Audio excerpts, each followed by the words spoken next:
Hello, everyone, and welcome to this episode of Pod Save Chocolate. My name is Clay Gordon. I'm your host, and today we're going to be talking about 10 top problems in chocolate and cocoa. Now, I didn't do this like a conventional listicle, and we'll get to that in a moment. But before we jump into today's episode, first thing, no matter where you might be watching, go into the comments, live chat, YouTube comments, and LinkedIn and Facebook, and let me know where in the world you are connecting from. I'll get that shout out up on screen, say thank you very much for watching live today. And also, I want to remind everybody that this episode of Pod Save Chocolate, like every episode of Pod Save Chocolate, is sponsored by the members of the Chocolate Life. And this is the homepage of the Chocolate Life right now. What you can see is some general announcements at the top. There are 4 featured stories that are pinned to what we call the top rail. I have 3 different tag classifications, right, which can keep track of the most recent stories which have been posted in each one of these tags. And then we have the feed of the past 15 or 16 stories, and then there's a load more page so you can go through it. We've got 3 more classes, 3 more tags you can do, and then of course just a search button, which is up at the top, the magnifying glass. Now, if you want to support the Chocolate Life, I encourage you to do though. Click the green button at the top. I'm logged in. It says account. You can click join. Right. There's always been a free tier since 2008. But if you want to support the work, and I realized that I did all that without showing you the screen. Boom. Anyway, it's just lots of stuff going on, and I'm doing this live, as you can tell. I'm not doing it, but yeah, we've got.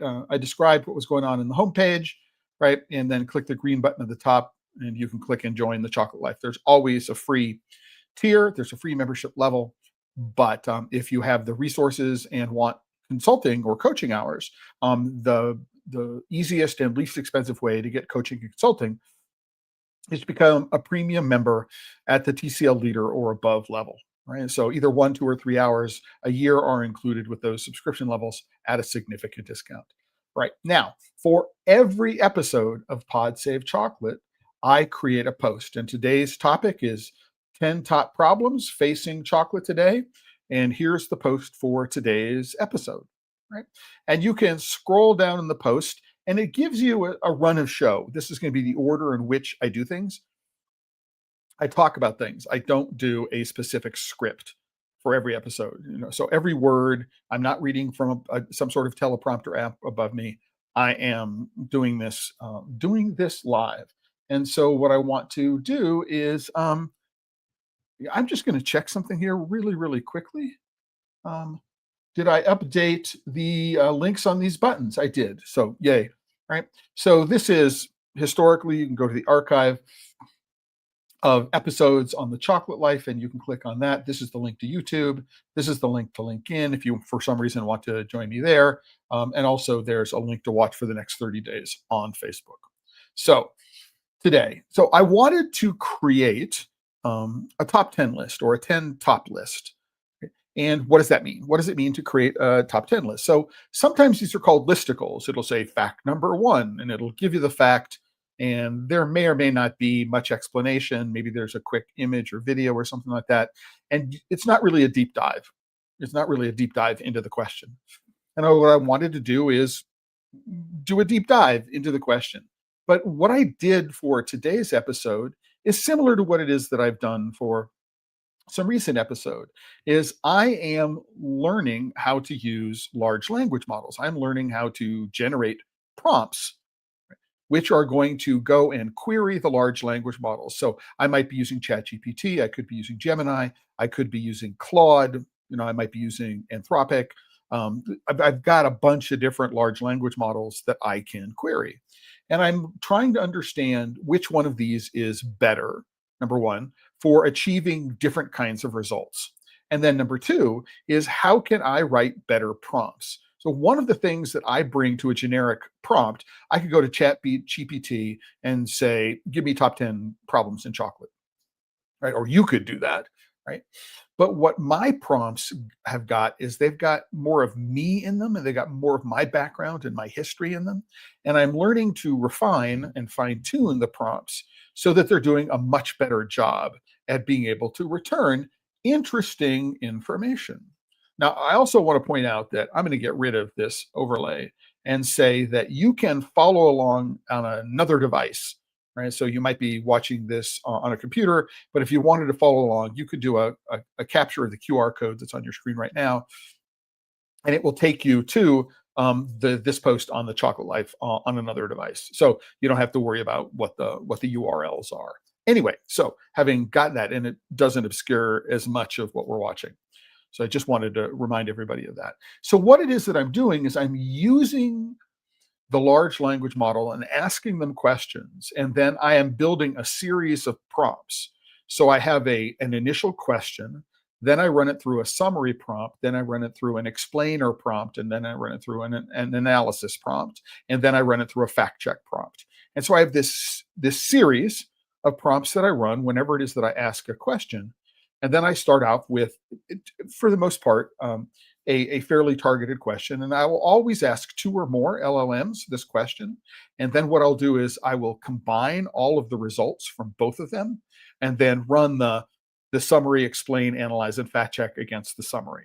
So I've got this really, really deep dive approach, which I am constantly refining the prompts to give me better output, right? And so today, again, what it is that I asked the two LLMs, one ChatGPT, the other one was Claude.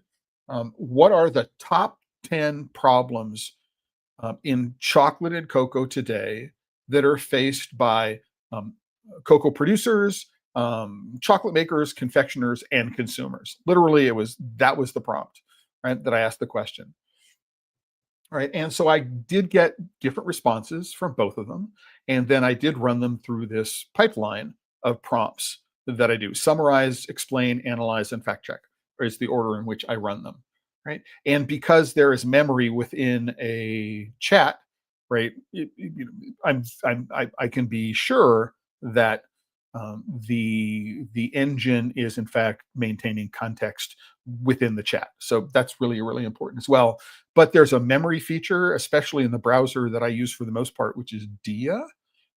And it retains history and memory of what it is that I've been doing for the past week, and it will bring that understanding into the questions that I'm asking. So just a really quick understanding about what that is. So one of the things that's really important here, and I will go through, right? And this is the value of human expertise and experience in analyzing these things. And so is this point here: fact checking is always necessary, right? So whenever you're doing anything, I'm going to do a big highlight in yellow here.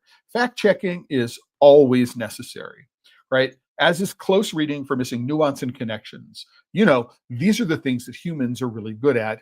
And it's the things that LLMs really haven't been able to capture in essence, right? In my experience, what they are good at doing is there's only so much that I can do, right? Based on my experience. And what the LLMs sometimes do is they will make connections that I miss. And so it is this combination, this iterative combination. I'm going through and asking a series of very, very technical prompts, which I'm not going to share with you. They represent, my intellectual property. But I'm going to share the output of them with you and give you an idea about how you can approach fact checking. Now, this is really important in the light of very, very shortly, so early next week, I am going to be publishing part 3 in my series, The Changing Landscape of Cocoa Sourcing. Right. And a lot of what I've been doing, not all of it is LLM generated, but it might be LLM fact checked. I'm making some connections, and I want to be able to show the exploration of those connections. And what I want to do is I want to give you the resources that you can use to go I'm going to give you some resources. This is my process for doing the work that I'm doing, right? And all that the LLM has done is made some aspects of it a little faster, and it has given me a few other connections to consider. And so in that respect, which I've got here, and so I went this morning and I updated this post extensively. So what I went through is, rather than thinking about all of these things a la minute live in the moment, during the episode, I went through and looked at these posts. I looked at the points, the topics that had been raised from each of the LLMs, right? And put together interpretive notes. And these interpretive notes are we're going to talk about. So according to one LLM, right? Right.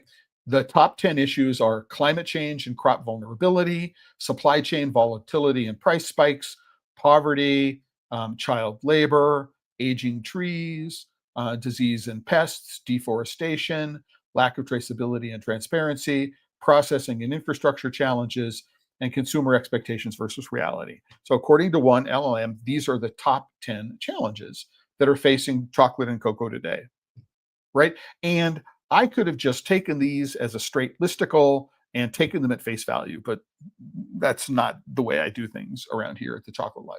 So what I did is I said, okay, now that you've got these top 10 things, what I'm going to do is I'm going to run a couple of questions, pass you a couple of additional prompts for a little bit of summarization and clarity. What do you mean when you say this, right? And so, for example, I've got this: cocoa trees require specific conditions. They do hot, humid, stable temperatures within a specific range. Changing weather patterns, increased droughts, extreme temperatures are threatening yields in West Africa, which produces 70% of the world's cocoa. And then some projections suggest suitable growing areas could shrink significantly over the course of the next 2.5 decades. So there are a couple of things I want to note. This is my interpretive note here, and this is why I think it's really important to go and read closely and then use your experience and expertise and fact check in other ways. So this LLM focuses on West Africa in general and Cote d'Ivoire and Ghana in particular.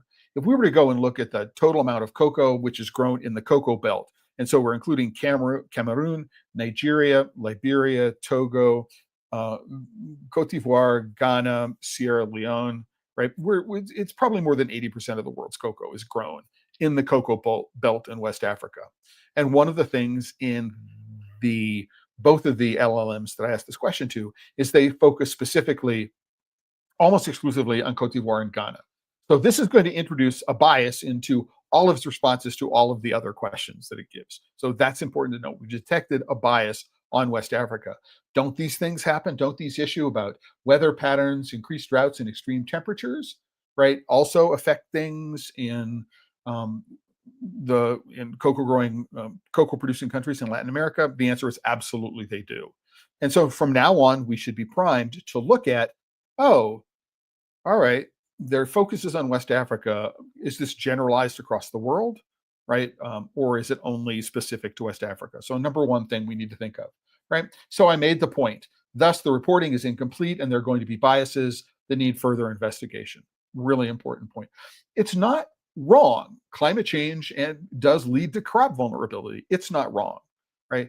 It's just that there is a focus on West Africa. And this may be that there's more reporting about these issues in West Africa, which is another thing to consider, right, in this. All right. So number two, supply chain volatility. So cocoa prices have hit historic highs recently due to poor harvest, disease, and weather disruptions. This creates financial instability for producers and manufacturers, with prices sometimes doubling or tripling in short periods. Now, number one, at the very beginning, what I said is I want to know the top 10 challenges facing cocoa producers, chocolate makers, confectioners, and consumers. And this completely ignores consumers here.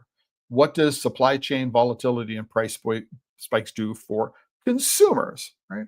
And this is another thing that we're going to notice in doing this, is that consumers here are an afterthought, which is interesting, but it does introduce another bias into the way the results are talked about. And so if I were to run these things through another series of prompts, I would generate prompts which are specifically about the idea, oh, talk to me about, so you've talked about the impact to cocoa producers and chocolate makers. I want you to specifically focus on challenges, these 10 challenges as they relate to consumers, right? Or 9 of the 10 challenges from this list.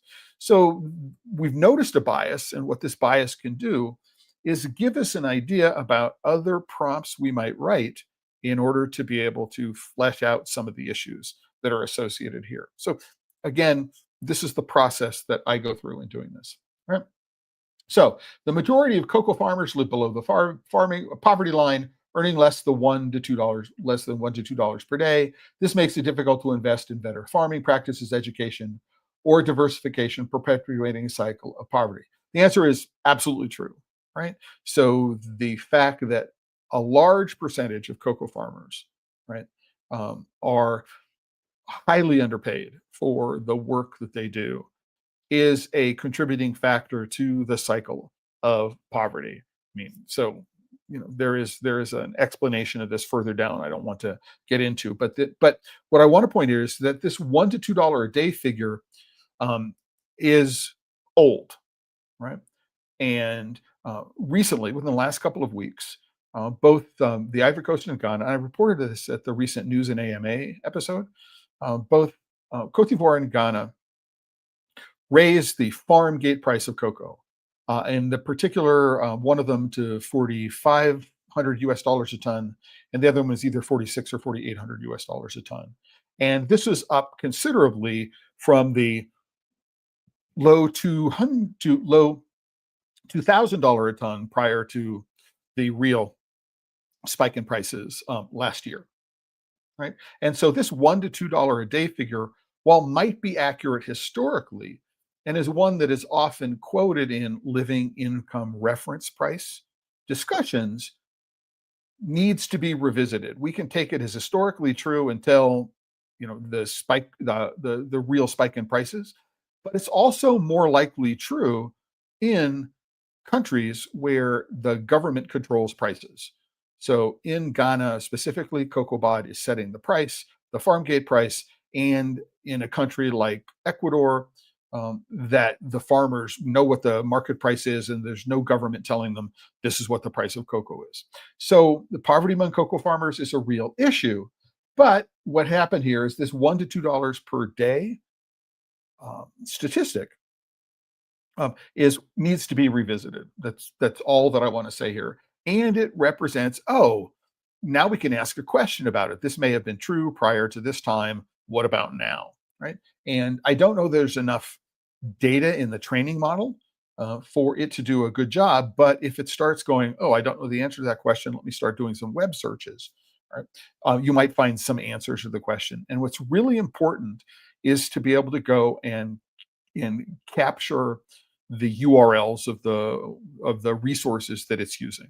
Right? So you want to know where it's getting the data that it's using for this. If in fact it's outside the language model, you want to know where is it getting the data for it. And that's another thing. You want to know all the resources that you can get if you want to answer these questions. Right? Why, again, when we get to the changing landscape of cocoa sourcing, you've got a company that's making a sustainability claim. Right? You need to be able to find out, well, they're making the claim. How do I go and verify that the claim is true? And this is one way that you might do that. Right? And it turns out to be effective and efficient. But what you have to do is you have to make sure you can't take what the LLM is returning at face value. There may be factual errors, there may be interpretive errors, there may be incompletenesses in what it's returning, and there may be a bias in what it's returning. And so you need to be aware of these things, which is what we're talking about today, right? So this is as much about what are the top 10 challenges. I mean, different people are going to have different ideas about what those top 10 challenges are, which is one of the points that I'm making here. But it's what you do with that data rather than just absorbing it, regurgitating it, which is really important. So number 4, child labor and forced labor. Despite decades of initiative, child labor has remained widespread in cocoa producing regions, particularly in Cote d'Ivoire and Ghana. Okay, so what I'm going to do, the claim that child labor remains widespread in cocoa producing regions is simplistic, right? We know that the real challenges, the real documented challenges, are specifically in Cote d'Ivoire and Ghana, right? But there's no indication of what widespread means outside of Cote d'Ivoire and Ghana.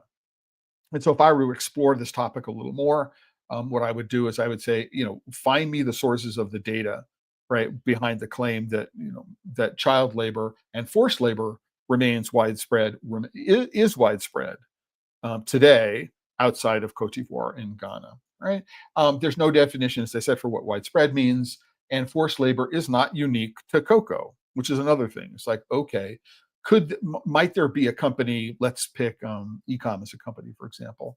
Although I don't know that they are a named actor in a cocoa sourcing um, lawsuit, there was an action which I will talk about in another episode.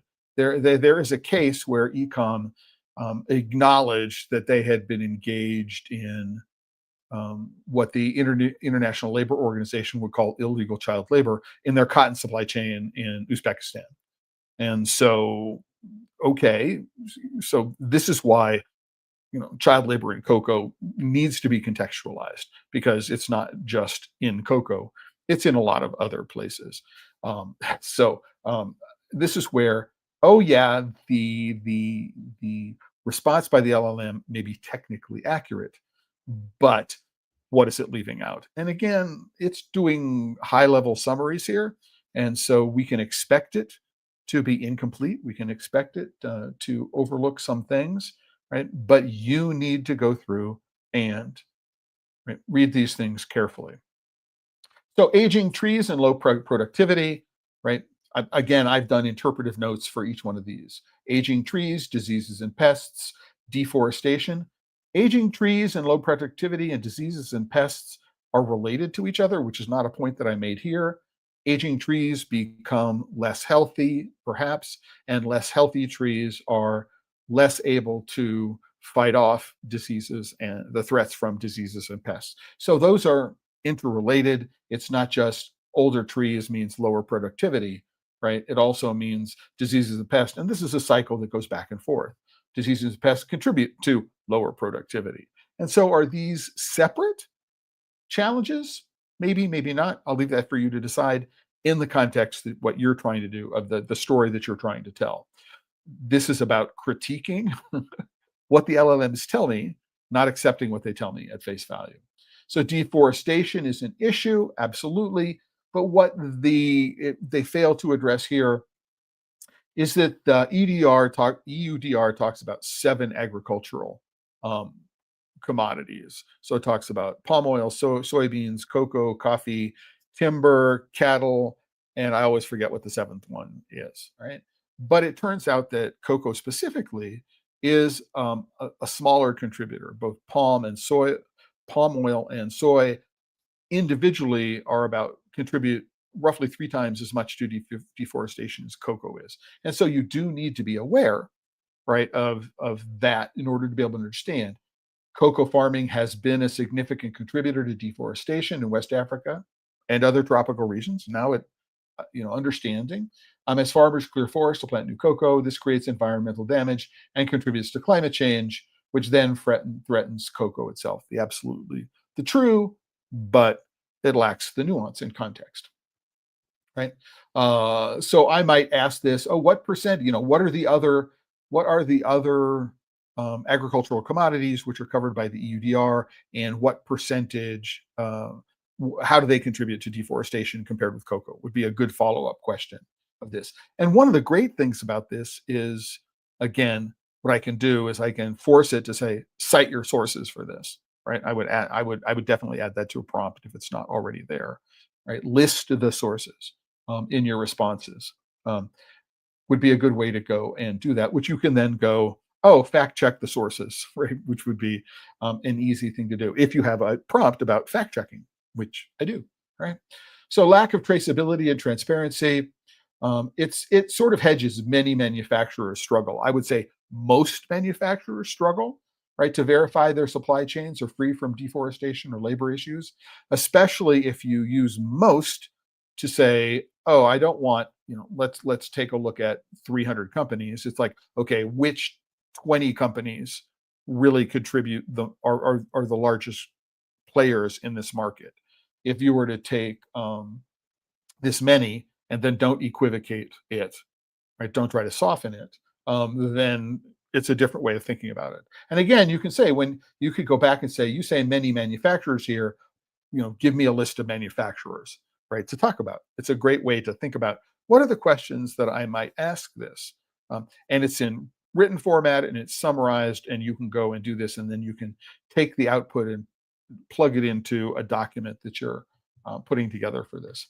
So processing and infrastructure challenges. Most cocoa producing countries export raw beans. I would say every cocoa producing country exports raw beans, right? Rather than processed chocolate. Some producing countries export chocolate. Many producing cocoa producing countries export derivatives, and this doesn't even think about derivatives, right? So, you know, so that may be because of the way I wrote the prompt. So I said cocoa producers, chocolate makers, and I didn't say cocoa processors as the prompt. So if I were to do this again, I might say chocolate, cocoa producers, cocoa processors, chocolate makers, and then I. And this is a great thing to do. If you notice something like this, right, as missing in the prompt, right, then what you could do is you could rerun the same prompt. I would put it in another conversation, rewrite the prompt, and run it again in a separate conversation and see how the results differ, right? Based on the fact that, oh, I've added another variable, I added another element to the prompt that I wanted to consider. Really, really good idea. Right. So my interpretation is missing here is an understanding that many cocoa producing countries have extensive derivatives and production facilities. I believe that something like I've heard stats say that roughly a third of all cocoa that is harvested in Ghana is processed into derivatives in Ghana, right? And it is not necessarily exported as raw beans or as finished chocolates. Often, as is the case in Nigeria, there's more processing capacity into derivatives in Nigeria, something like than there is then they could process 100% of the beans in Nigeria into derivatives that are grown in Nigeria. I know that in Mexico, because I did this research, that there is something like 3 times the processing capacity for so in Mexico, when you take a look at the largest processing companies, Hershey has a plant, Calabat has a plant, Ecom has a plant. There are others, but those are the 3 biggest multinationals that have plants in Mexico. Um, Together, they can process something like 3 times the cocoa that is grown in Mexico, and so that entire processing industry is dependent upon imports. And so they're bringing imports from West Africa. They're bringing imports from other countries in Latin America. They're processed in Mexico, and many of the reasons why they're there is it's the base rate to manufacture things is less expensive in Mexico. But until the Trump administration, all these things went from Mexico into the United States free of import duties because of the economic pact um, that grew out of NAFTA, the North American Free Trade Agreement, that was renamed during the first Trump administration. And so Mexico was a great place to do this because it cost less and it came across the border into the United States under favorable terms. So we need to understand all of this. It's also important to understand that in Ghana, one of the largest processing facilities in Ghana is owned by Barry Callebaut. And so many of these facilities are owned by multinationals, which means that most of the, if not all of the profits, get repatriated out of the country and actually may not be taxed or taxed under favorable terms because they might be in free trade zones. And so we need to understand where the profits from these processing facilities, how they are distributed, and if in fact that any of that profit makes it back to the farmer. And the answer is never, usually. Um, Unless it's very, very specific circumstances, sort of like the fact of the relationship between Divine Chocolate and Coapacoco as the cooperative, where Coapacoco um, has an ownership stake and therefore a profit stake in Divine Chocolate. Those are rare in cocoa producing countries. And then finally, only one of the 10 um, major problems, according to this LLM, are related to the consumers.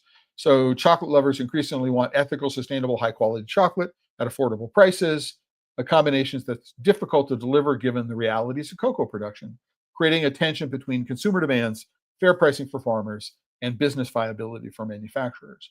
And the point that I want to make there is that consumers have it within their power to force change by voting with their wallets. Right? If 10% of all the chocolate, if everybody who loved specialty chocolate, right, and bought it preferentially, started voting with their wallets to only purchase specialty chocolate and to signal to big chocolate makers that we're going to buy exclusively specialty chocolate, then the big chocolate makers, Big 10, Big Chocolate, would see this and they might adjust their processes. And so I would say that, there's nothing wrong with, putting out for the specialty chocolate community of which I am a member. And I have been proposing that what we do is we say, how do we work together to grow specialty chocolate from roughly 2% of global, um, the global market to 10% of the global market within the next decade? How are we going to do that? What kind of plan will we put in place to make that happen, right? And then finally, one of the analyses is, because that's the way I have structured my prompts. It says all of the problems above are deeply interconnected, making them challenging to solve in isolations. While many initiatives are underway, many progress has been slow and uneven across the industry, which we should recognize. But think of these things in isolation is one of the things that we should take a look. There's a relationship between deforestation and aging trees and low productivity and um, um, let's go back up here, climate change and crop vulnerability. We need to understand that these things come together and they connect to other things, which is obvious, I think, um, to anybody who studies this closely, but may not be obvious to people who really aren't paying attention to it, who only think about, oh, the price of my chocolate that I buy, the price of the candy that I buy for Halloween is now 30% higher, whatever the number is. My Halloween candy is now much more expensive in 2025 than it was in 2023. Right. And they're really focused on how do I get my peanut butter cups or how do I get my, chocolate and chocolate covered caramel bars, right? How do I get them cheaper, right? Because they seem to be a lot, right?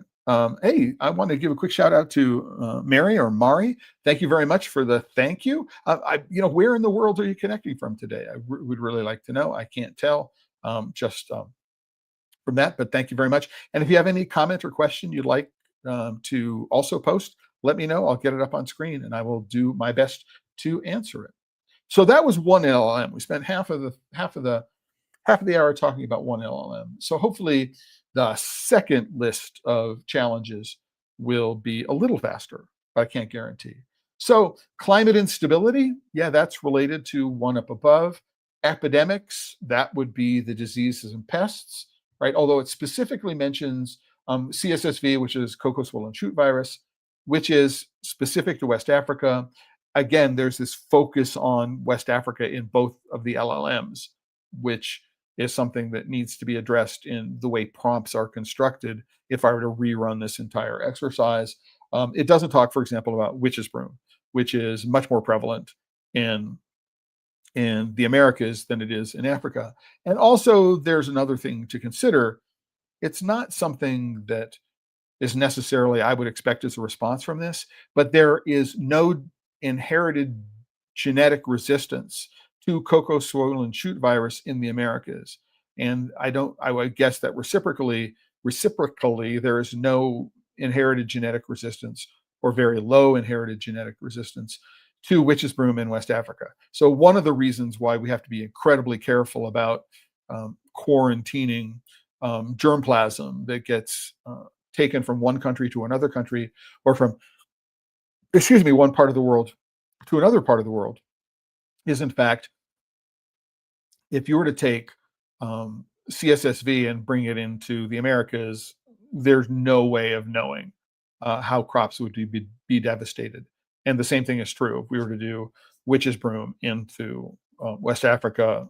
We're in for I mean, you know, this is accidentally. What happened in Brazil in the 1980s with the introduction of witch's broom, which had devastated crop production. It took it, drove it down by 80% of prior levels. Where we're looking at that kind of catastrophe if we're not careful, right? Market whiplash, record high and highly volatile cocoa futures since 2024 have disrupted planning, hedging, and pricing for makers and confectioners and for consumers, right? That's another thing. Again, both of these LLMs just missed the focus on consumers in their responses, although they did talk about it to some extent. So they're talking about the EDR, mandatory geolocation, due diligence statements, and deforestation proof, delated, but still transformative, but are still transformative traceability. I would say the EUDR is potentially transformative for traceability because one thing that is missing, right, in all of the EUDR that I don't think many other people are talking about is that there's nothing in the EUDR guidelines that mandates that um, EU member states, right, do any reporting about meta-analyses about the statements that are given. So they're required to actually audit something between around 10% or 11% of all of the reports that are presented to them. Um, and they have to do focus on big companies, for which obviously the bigger company is, the more of an impact there is if they're trying to hide something in their EUDR compliance reports. And then there's but they only have to report, right? And I don't necessarily know they have to report publicly on companies that fail to meet their compliance requirements. Right. So there's nobody saying, oh, we actually have better traceability now that there's this EDR stuff out there. I don't think there's any way for I don't think there's any way for a general consumer, a journalist, someone like me, to go to the EC and say, hey, I would like to get access to your database for meta-analysis purposes.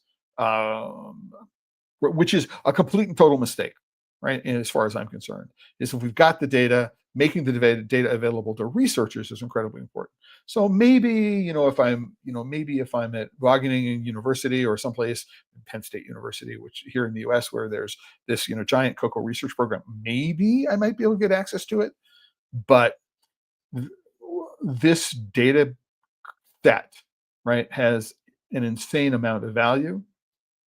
And I don't know. I have heard nothing in anything that I've written that there is a way to get access to this data set to start running interpretations. Right?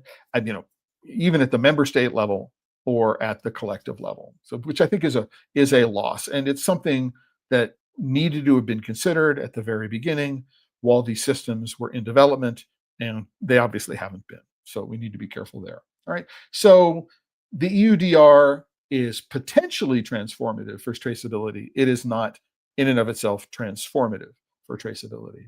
We talk about farmer livelihoods. So this is not really, well, they talk about farmer poverty in the other LLM. So even at high futures prices, complex supply chains and policy bottleneck often decouple farm incomes from market spikes.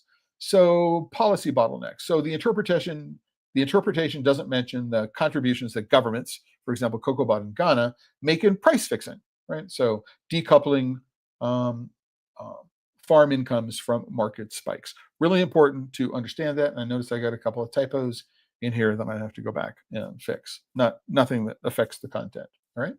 Labor risks. They do talk about labor. The other LLM does. What I've done here with this interpretive note is I've done a link to my recent episode from the International Cocoa Initiative, um, which talks about monitoring and remediation and with their child labor monitoring and remediation system, the CLMRS. Rather than going into it in depth, you can go and look at that. You can go read that post and then watch the episode, and you can learn all about what I had to say on that. Right? I forgot to. So I didn't bold heavy metals compliance here. One of the things about heavy metals compliance, it's a challenge for the industry. So cocoa producers and chocolate makers, right? It's a challenge for them because there are regulations in the EU and in California which mandate maximum levels for these things. However, those are almost entirely political. There's no conclusive evidence that there's any evidence of poisoning associated with heavy metals in chocolate and cocoa, which have led to a major disease or death. Now, I did say healthy individuals, and it's important to say healthy adults there, right? If you are, sensitive to nickel and or allergic to nickel, then you have to be aware of everything. right? Is there any safe level for consuming lead? The answer is no, right? There are dietary things you can do, and there are aspects of cocoa itself which inhibit the uptake of lead in the body. But you need to consider that in the top 10 sources of environmental exposure to lead, that chocolate and cocoa, certainly aren't in the top five, right? And may not be in the top 10 depending upon where you live, right? Um, and the same thing is true for cadmium. There are dietary mitigation aspects. So when you consume something with cadmium in the presence of other minerals and vitamins, you reduce the uptake. It doesn't matter, this being the point, it doesn't matter what's in the chocolate that you eat or in the cocoa you eat.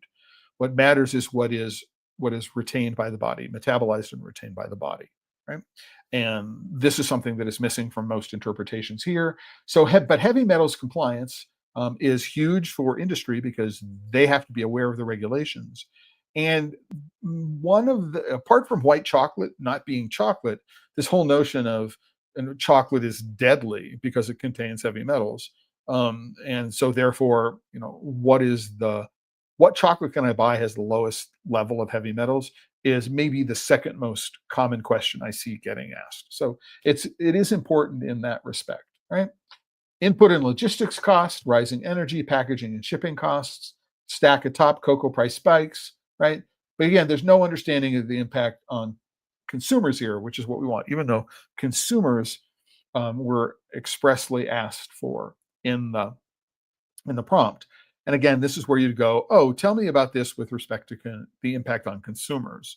And that's a real quick follow-up that you can do, although depending upon the LLM you're using, it might generate a novel in response. But you could say, hey, give me a summary of, or you can say, answer the question, and then you can say, give me a summary of the response in 300 words, right? So those are things that you can do when using the LLM this way. Industry concentration, a few trading houses, processors dominate the midstream. So not the farm and not retail, but everything in the middle, amplifying systemic risk and constraining small makers' options. And just for more than 80% of the entire chocolate and cocoa market is controlled by about 20 companies and 5 governments. The concentration of power is in fact one of the biggest impediments to change. For the most part, these are publicly traded companies or governments which require the support of voters and donors. And so this concentration of power is a major impediment to change, right? And then consumer trust and health, right? Right.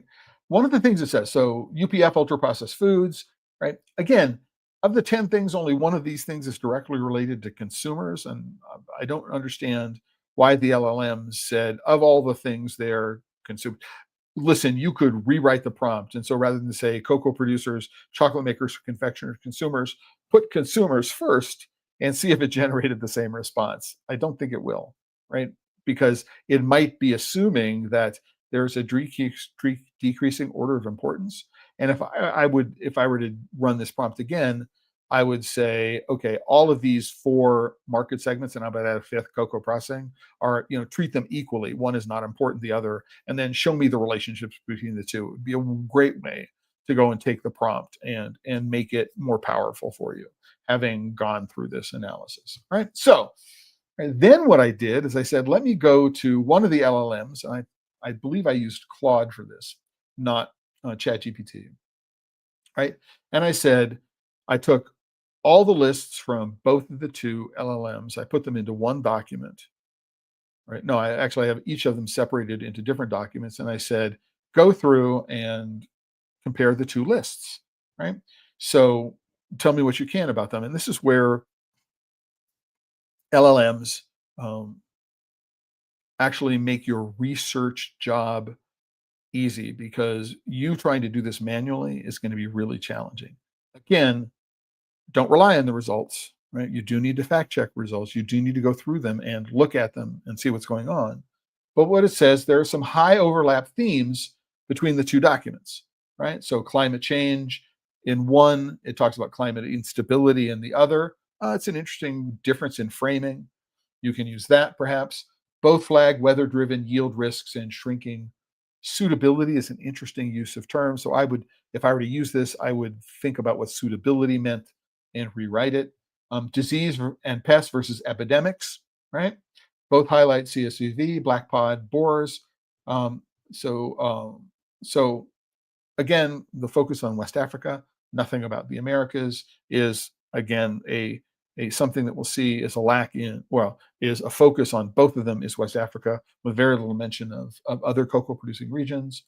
Poverty and child labor versus farmers' livelihoods and labor risks. Interesting framing of the two of those things. Both center ethical and livelihood deficits and labor harms. Deforestation versus EUDR regulation. Supply chain volatility versus market whiplash. Traceability slash transparency versus consumer trust. Processing infrastructure versus industry concentration and logistics. Right. So what has this done? It said, here are some overlapping themes. Here are some core ideas that both of the prompts, it's again, it's the same prompts, two different LLMs, have come back with, and here are some overlapping themes. But you'll notice that both of them refer to these same challenges, problems, using different language. And this is often, one of the challenges as a storyteller is how do you get people to care, right? And a lot of that is language you choose to use. Right? So I will go take a look and I would say diseases and pests, is that more compelling than epidemics? Maybe, maybe not. We've just been through a pandemic, so maybe epidemic is going to grab people and make them care more. But you can go and make these considerations. They're not necessarily something that you would have picked out if you were manually reviewing the two. Right? So that's the point that I want to make here, is that by doing this comparison and asking the LLM to chunk or group things together and then explaining them, what you've got is you've got some differences in language, which may help unlock the way you're going to want to talk to people about things. So that's it. So where they're different, where one list of 10 goes deeper than the other, only one mentions heavy metals compliant. One explicitly mentioned aging trees and low productivities. Um, right, there is this difference between consumer expectations and business reality, right? Only the first one of the two LLMs frames affordability ethics as a distinct issue, right? The tension between affordability and ethics as a distinct issue. And so if you're going through here and you're going, oh, this is interesting, maybe this becomes the input for another prompt, right? So talk about, when we look at the issues of the high price of cocoa, let's talk about how the ethical concerns about traceability, farmer lives and livelihoods, environmental stewardship, and all these sorts of things drive the conversation, right? I mean, you can, I mean, that's worth, right? 1,000 to 5,000 words all on its own, right? So this is why it's interesting for me to do these kinds of things. Again, I'm not looking for these LLMs to give me the top 10 problems or the 10 top problems, right? That's why I worded it 10 top, not top 10, because I don't think there is a top 10 list, right? There are lists of 10 top, right? But this is a whole area for research. I mean, this is a whole area of market research, consumer expectations versus, business reality. I mean, it's insane. And then one of them is also talking about regulation specificity. The second lists names the UDR and due diligence mechanics. The first keeps it broader and doesn't talk specifically about that. So, okay, so here's a long one coming in, right? So this is from Diallo, I'm guessing Skupak. And I'm guessing based on the spelling that it might be in Southeast Asia somewhere. But I'm not sure. But let me know, Diallo, where in the world you are. Thanks for the inspiring and live session. I'm sorry, Ivorian. It said it. I wasn't reading ahead. As an Ivorian cooperative active in the cocoa sector, I'm working at the heart of the same challenge you highlighted: traceability, sustainability, quality, and fair income. I'd love to connect and explore how we could collaborate, whether through a technical partnership, supply cooperation, or a joint project. I'll send you a private message after this. Looking forward to continue the conversation. So, Diallo, thank you very much. I have only visited Nigeria. I've never been to Cote d'Ivoire. I'm trying to get to one of two conferences or in Togo. So I might be in the region, and perhaps there's a way we can collaborate in doing that. And maybe, so yes, a technical collaboration, a storytelling collaboration, some sort of joint project coming out of the cooperative, I would definitely love to be able to have that conversation with you. You're on LinkedIn. I'm on LinkedIn. Just look for Clay Gordon, and we can connect on LinkedIn and we can continue that conversation. That's great. Thank you very much for letting me know. And I apologize for, number one, mispronouncing your name, and then not reading ahead enough to know, oh, you're connecting from the Ivory Coast. So we've talked about the two lists, and the LLM has said, here's where they overlap and here's how they differ. Right. And then there was a third thing that I asked it to do is I asked it to organize it, chunk it by groups. So it looked at cocoa producers. Here are the themes that are listed, right, among the two, are listed by the two LLMs. Here are the themes that are listed by the two LLMs, right, for cocoa producers. Right. And again, here, you're not necessarily going to take this at face value. What you're going to do is you can use it as a starting point for further exploration. That's what I do, right? This is how I come up with ideas for episodes of Pod Safe Chocolate. It's what people who come to me want me to provide them. Not just, oh, here's what an LLM thinks about it, right? But how can I take what it is that I know, right, and use what it is I know, my experience, my background, my expertise, my perspective as somebody who's been doing this professionally since 1999. So what's that? 30, 30, 20, 26 years now. This is what I bring to this. I bring that background experience. I've been to farms throughout the Americas, into Africa. I have been to chocolate factories from very small producers in, you know, a 2-hour drive from Tarapoto in Peru, all the way to the largest factory in the world in Visa in Belgium, and have visited the factory of some of the most highly respected chocolate makers in the world. The Bonaf factory would be one that I would mention there. And so this is what I bring to this expertise, is that I can look at what it is the LLM is telling me, right, and give you some of these narrative interpretations, these interpretive lenses, right? And that what I'm doing is, what I'm focused on is going to be different from what other people are focused on, right?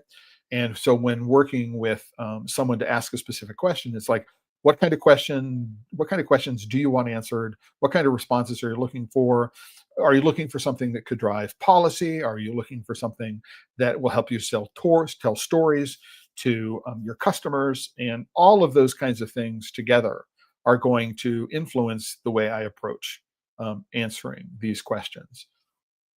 And for me, these tools have made it possible for me to explore a wider range of input data than I would be able to do if I was just doing this on my own. I mean, I think you might be horrified to know how many research papers I have in a folder on my computer. It's, it's certainly more than 300. I'll put the number. I'll go and I will check the number of papers, and then put that number of papers maybe in the comments or something like that when we get done. But I have a lot of this stuff, and I have so many of them that it's impossible for me to go and figure them out. I would love to be able to upload them somewhere and have an LM go and organize them for me, right? And then start summarizing them and do summaries, do meta-analysis of the summaries. That would be really cool. By the way, if you are a data scientist or you're somebody like that who has the skills and the background and the tools and the resources to do that, let me know, because I think there's an enormous amount of value in that for the industry more generally. So there's that. Then so we have the group. What are the topics which both chocolate makers, right, based on both LLMs? What is that overlap? Confectioners and chocolate lovers. So what are the takeaways, the overall takeaways for what we can do? Number one, the first list, right, the summary. The first list is descriptive and is producer centric, which is an interesting way of thinking about it. It focuses on describing the problems, in general, and then focuses on producers. The second list is operational and compliance centric. Now, I think this is generally true. I like this. I would rewrite it, I think, to talk about it. But this is also a way of thinking about these two lists that didn't originally occur to me. And this is why it's interesting to me, is it didn't occur to me, right? And this is where using an LLM can help you. So I have this progression that I use called the rules of boxes. And the first rule of boxes is think outside the box. And the second rule of boxes is from Deepak Chopra, which is you have to throw the box away. Right?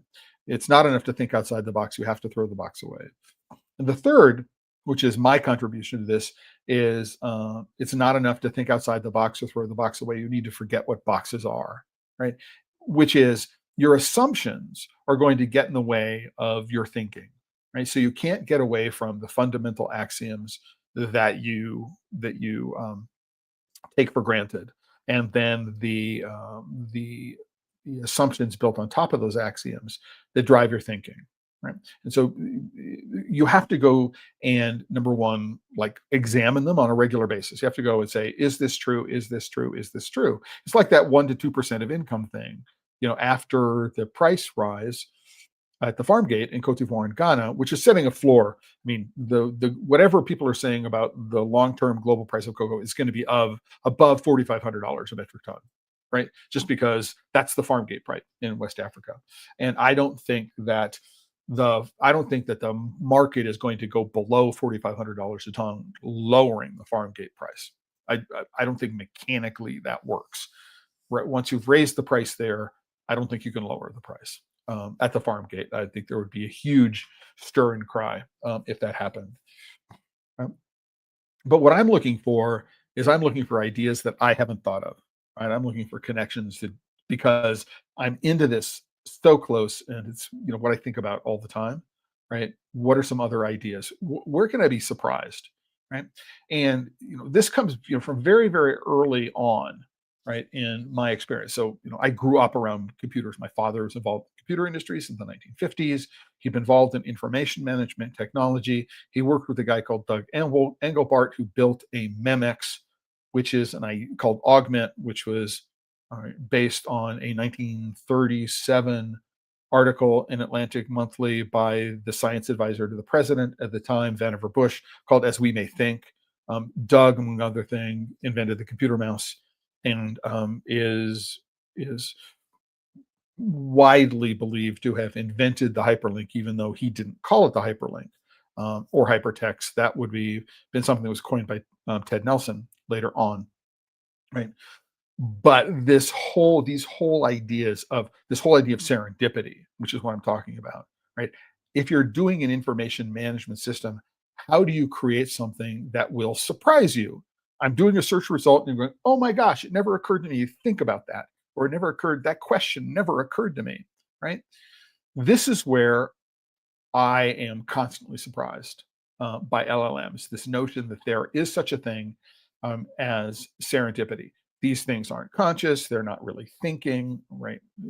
As we would think of, the kinds of cognitive processes that humans go through, right? But the fact that I can be surprised, right, through observations is really, really quite lovely and wonderful, and I'm really, really excited about it because I hadn't thought about, this dichotomy here, and it may not be a true dichotomy, right? In the sense that that producer centric and compliance centric are not direct negations of each other. So producer centric, what would be the direct negation? Consumer centric, right? Compliance centric, lack of regulatory. So this is not a true dichotomy, right? In that sense, it's not a black and white, which is what a true dichotomy has to be. But nonetheless, this framing, right, is really, really interesting in terms of, how would I go about asking questions in the future? And it's not necessarily one that I would have come up on my own. So I'm really, really happy for this for this exploration. There's also this notion that there's a pipeline here.